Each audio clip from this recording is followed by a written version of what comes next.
We're going to bring in Ron Martinelli now. He's a retired San Jose police detective and de-escalation trainer. He joins us on the phone.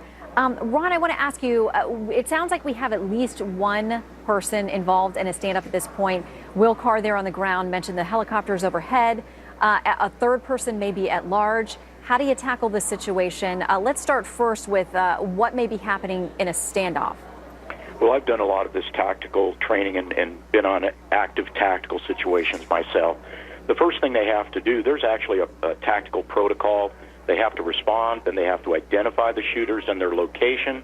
They have to remove civilians from the scene.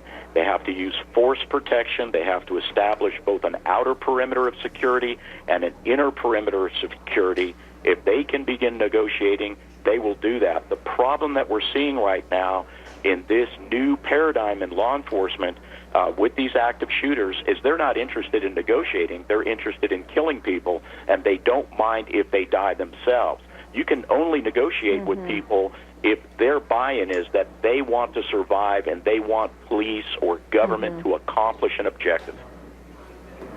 Yeah, exactly, because what is there to negotiate for if there is not a motivation? But as we talked about with former Detective Rod Wheeler a little bit earlier, how important is it that you try to make sure that you do take them into custody? Yes, they have Miranda rights and those kinds of things, but of course there can be an investigation, and I would imagine having a suspect, or if there are two still at large, come in alive, it's much more helpful into being able to track down exactly what the motivations were and what happened here.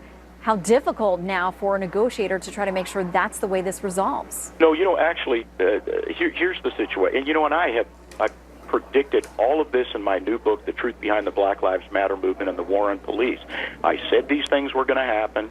This is a revolutionary, black national Marxist movement where police are targeted. We are going to see this time and time again. That being said, the subject dictates the conditions of the rules of engagement with law enforcement. If he allows us to negotiate with them, we will do that. But police are not about putting themselves at greater risk. And if they need to, they will send in their SWAT team to take this guy out. Okay, Ron Martinelli, thank you so much for joining us. We've got a bit of breaking news because we now have some 911 calls from this morning.